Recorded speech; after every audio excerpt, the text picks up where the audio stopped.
Class 6 में अभी हम दूसरा पाठ बचपन पढ़ रहे हैं। कृष्णा सोबती इसकी लेखिका है और उन्होंने बड़े सुंदर ढंग से अपने बचपन को यहां पर लिखने का प्रयास किया है। तो यह उनके बचपन की आत्मकथा भी हुई। मैं पहले आदर्श वाचन करूंगा। आपसे मेरा एक बार फिर आग्रह होगा कि आप अनुकरण कीजिएगा, अनुकरण वाचन कीजिएगा और इससे आपके व्यक्तित्व में बहुत ज्यादा परिवर्तन आएगा। तो आदर्श वाचन के बाद मैं फिर इस पाठ में जो कठिनाइयां हैं उनका निवारण करने का प्रयास करूंगा और इतने जो हिस्सा मैंने पढ़ाया उसमें वो क्या संदेश देना चाहती हैं यह भी बताऊंगा। साथ ही छोटा सा गृह कार्य भी दूंगा जिसे आप हंसते हंसते घर पर बैठकर कर सकते हैं। तो सबसे पहले आदर्श वाचन। मैं तुम्हें अपने बचपन की ओर ले जाऊंगी। मैं तुमसे कुछ इतनी बड़ी हूं कि तुम्हारी दादी भी हो सकती हूं, तुम्हारी नानी भी, बड़ी बुआ भी, बड़ी मौसी भी। परिवार में मुझे सभी लोग जीजी कहकर पुकारते हैं। हाँ, मैं इन दिनों कुछ बड़ा बड़ा यानी उम्र में सयाना महसूस करने लगी। शायद इसलिए कि पिछली शताब्दी में पैदा हुई थी। मेरे पहनने ओढ़ने में काफी बदलाव आए हैं। पहले मैं रंग बिरंगे कपड़े पहनती रही हूं, नीला, जामुनी, ग्रे, काला, चॉकलेटी। अब मन कुछ ऐसा करता है कि सफेद पहनो, गहरे नहीं हल्के रंग। मैंने पिछले दशकों में तरह तरह की पोशाकें पहनी। पहले फ्रॉक, फिर निकर, वाकर, स्कर्ट, लहंगे, गरारे और अब चूड़ीदार और घेरदार कुर्ते। बचपन के कुछ फ्रॉक तो मुझे अब तक याद हैं। इस हल्की नीली और पीली धारी वाला फ्रॉक, गोल कॉलर और बाजू पर भी गोल कफ। इस एक हल्के गुलाबी रंग का बारीक चुन्नटों वाला घेरदार फ्रॉक, नीचे गुलाबी रंग की फ्रिल। उन दिनों फ्रॉक के ऊपर की जेब में रुमाल और बालों में इतराते रंग बिरंगे रिबन का चलन था। उन दिनों फ्रॉक के ऊपर की जेब में रुमाल और बालों में इतराते रंग बिरंगे रिबन का चलन था। लेमन कलर का बड़े प्लेट वाला गर्म फ्रॉक जिसके नीचे फर टकी थी। 2 ट्यूनिक भी याद है, एक चॉकलेटी रंग का और अंदर की कोटी प्यारी, दूसरा ग्रे और उसके साथ सफेद कोटी। मुझे अपने मोजे और स्टॉकिंग भी याद है। बचपन में हमें अपने मोजे खुद धोने पड़ते थे। वह नौकर या नौकरानी को नहीं दिए जा सकते, इसकी सख्त मनाही थी। हम बच्चे इतवार की सुबह इसी में लगाते। धो लेने के बाद अपने अपने जूते पॉलिश करके चमकाते। जब जूते कपड़े या ब्रश से रगड़ते तो पॉलिश की चमक उभरने लगती। सरवर, मुझे आज भी बूट पॉलिश करना अच्छा लगता है। हालांकि अब नई नई किस्म के शू आ चुके हैं। कहना होगा कि ये पहले से कहीं ज्यादा आरामदेह हैं। हमें जब नए जूते मिलते उसके साथ ही छालों का इलाज भी शुरू हो जाता। जब कभी लंबी सैर पर निकलते अपने पास रुई जरूर रखते। जूता लगा तो रुई मोजे के अंदर हाँ, हमारे तुम्हारे बचपन में बहुत फर्क हो चुका है। आज यहां तक ही पढ़ाएंगे। इसमें अभी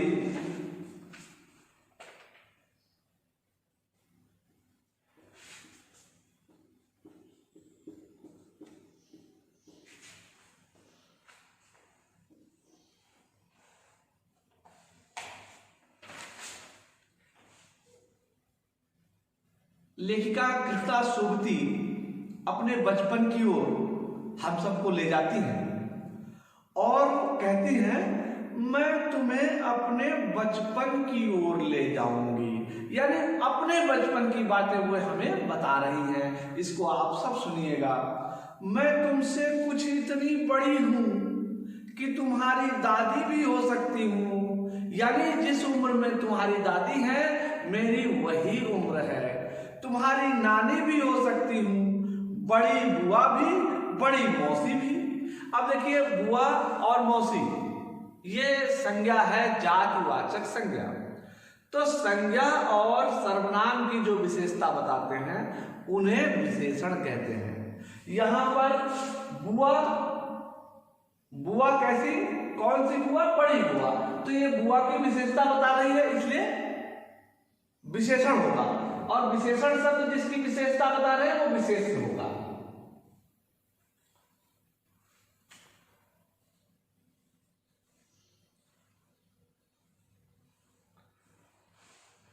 परिवार में मुझे सभी लोग जीजी यानी दीदी कहकर पुकारते हैं।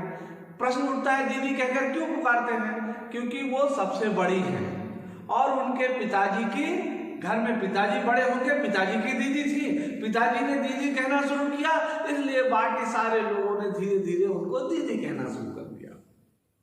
हाँ, मैं इन दिनों कुछ बड़ा यानी उम्र में सयाना। देखो, बड़ा भी विशेषण शब्द है और सयाना भी। उम्र संज्ञा है, तो उम्र में सयाना महसूस करने लगी हूं। महसूस ये उर्दू भाषा का शब्द है, शायद भी उर्दू भाषा का शब्द है, महसूस के बाद शायद।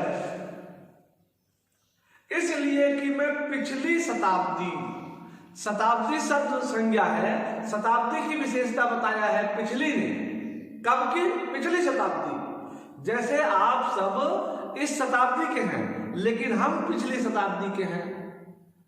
तो पिछली शताब्दी यानी हम, जैसे मेरा जन्म 1970 का है, आपका जन्म 2000 के बाद का है, 2008, 9, 10 इस तरह से होगा। तो ऐसे ही लेखिका जो है वो 18वीं शताब्दी की थी और हम लोग उस समय 19वीं शताब्दी के थे। तो वो क्या कह रही है कि मैं तुम्हें,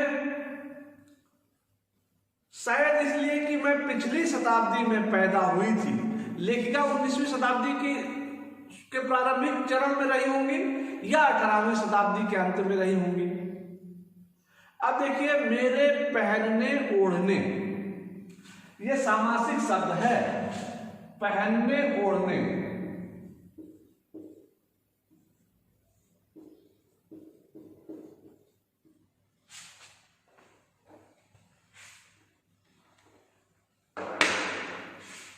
ओढ़ने यानी पहनने और ओढ़ने।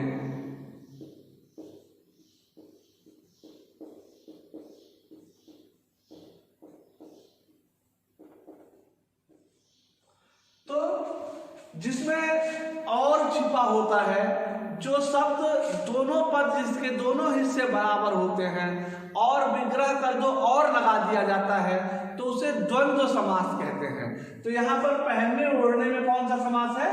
द्वंद्व समास।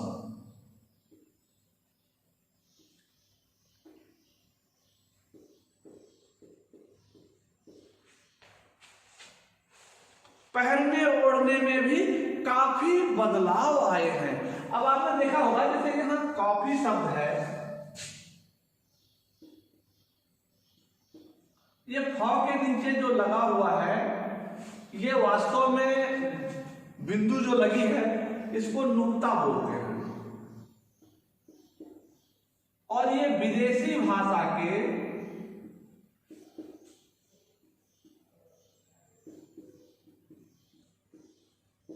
कि 5 ध्वनियों में लगता है।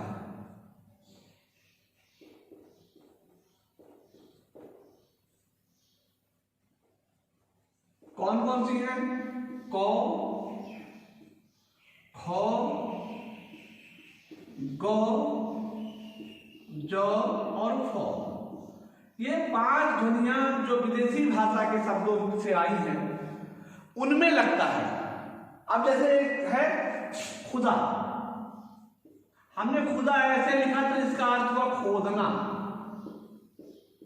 और जब हमने इसको खुदा इस प्रकार से लिखा तो इसका मतलब हुआ ईश्वर, अल्लाह।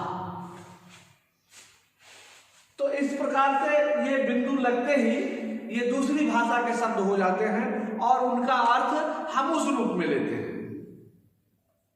काफी बदलाव आए हैं। पहले मैं रंग बिरंगे कपड़े पहनती थी, अब ऐसे ही रंग बिरंगे।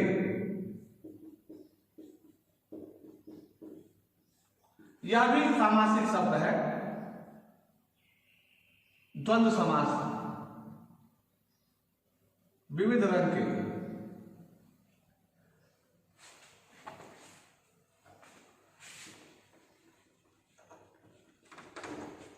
तो पहले मैं रंग बिरंगे कपड़े पहनती थी।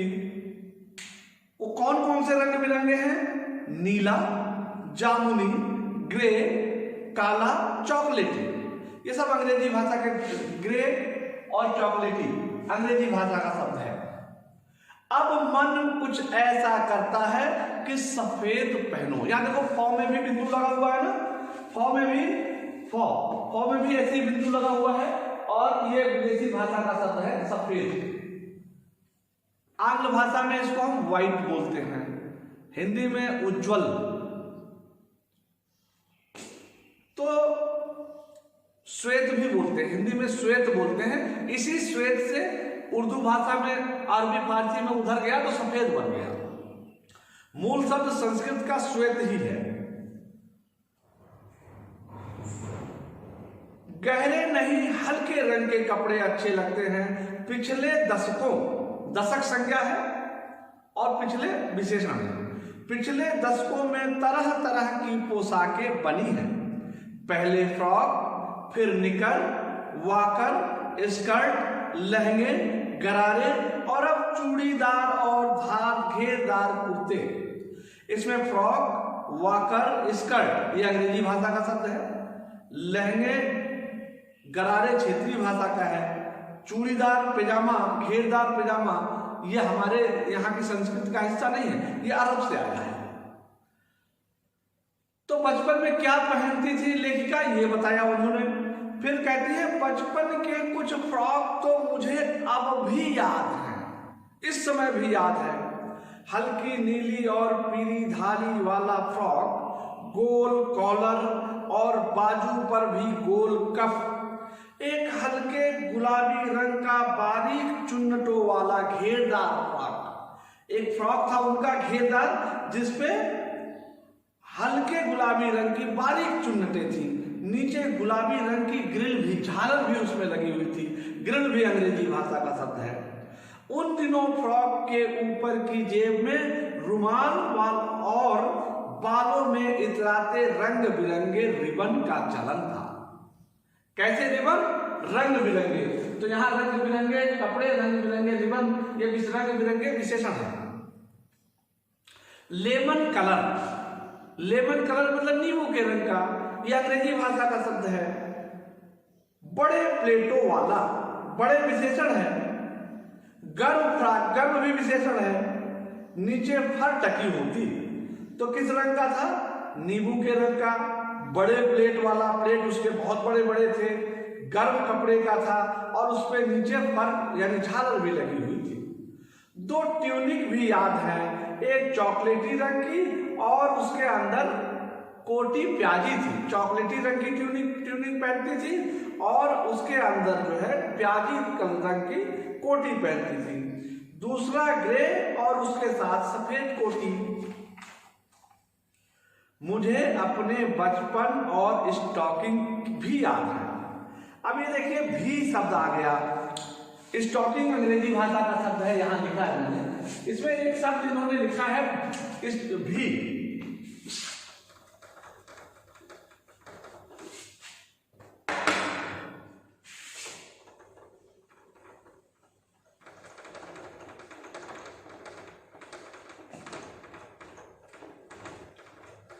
ये लिख सकती थी कि मुझे अपने बचपन और स्टॉकिंग याद है, लेकिन ये कहती हैं स्टॉकिंग भी याद है। तो ये भी क्या है? ये भी क्या है? ये भी तो ये भी जो है वाक्य में जोर देने के लिए लेखक कुछ शब्दों का प्रयोग करता है। कौन कौन से हैं? तो, भी, ही, तक, इनको वाक्य में जोर देने के लिए इनका प्रयोग करता है।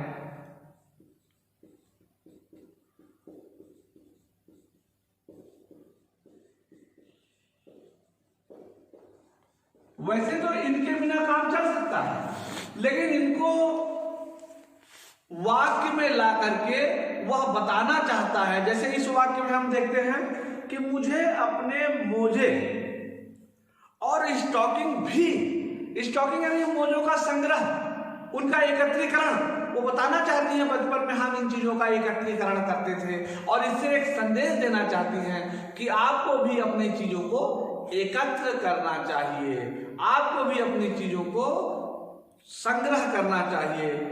तो स्टॉकिंग मतलब संग्रह। बचपन में हमें अपने मोजे खुद धोने पड़ते थे। एक संदेश यह भी है कि हमें कुछ कपड़े अपने स्वयं धोने चाहिए, उसे अपने मम्मी को या बहनों को या और किसी को धुलने के लिए नहीं देना चाहिए। जैसे लेखिका के घर में नौकर या नौकरानी को नहीं दिए जा सकते थे, इसकी सख्त मनाही थी। तो आज का पाठ, ये पाठ पढ़ने से हमें तब कोई लाभ होगा जब हम इस पाठ के कुछ संदेश अपने भीतर आत्मसात कर सकें, हम उनको अपने जीवन में समाहित कर सकें। यदि हमने ऐसा किया तब तो इस पाठ का कोई महत्व है, और नहीं किया तो कोई महत्व नहीं है। तो आज के पाठ में हमें 3 चीजें संदेश के रूप में मिली हैं। एक तो यह है कि हमें बचपन को आनंद पूर्वक जीना चाहिए। दूसरी चीज यह है कि हमें कोई चीज नष्ट नहीं करनी चाहिए, उनका संग्रह करने की आदत डालनी चाहिए। तीसरी चीज यह है कि हमें अपने मोजे, अपने अंडरगारमेंट्स, इन्हें खुद धुलने का प्रयास करना चाहिए। और यदि आपने ऐसा किया तो आज के ये हिस्से जो हमने पढ़े हैं लेखिका के पाठ से, तो लेखिका जो बताना चाह रही है अपने बचपन के माध्यम से, वह आप अपने जीवन में उतार पाएंगे। और यदि आप अपने जीवन में उतारेंगे तो निश्चित रूप से इस पाठ को पढ़ने का कोई लाभ होगा, अन्यथा नहीं होगा। तो आज के गृह कार्य में ये अंग्रेजी भाषा के शब्द जो हैं इनको नोट करिएगा, इनके अर्थ लिखिएगा। उर्दू भाषा के शब्द इनको नोट करिएगा, इनके अर्थ लिखिएगा। साथ ही पाठ में आए विशेषण और विशेष्य शब्दों को 10-10 विशेषण विशेष्य शब्दों को छांटना होगा, आपको लिखना होगा। तो इस प्रकार से ये आज का गृह कार्य है, और इसे आप किसी कॉपी में लिखिएगा, संभाल कर रखिएगा, और फिर जब हम विद्यालय मिलेंगे तो उसको देखेंगे। आज के लिए इतना ही, तब तक के लिए धन्यवाद।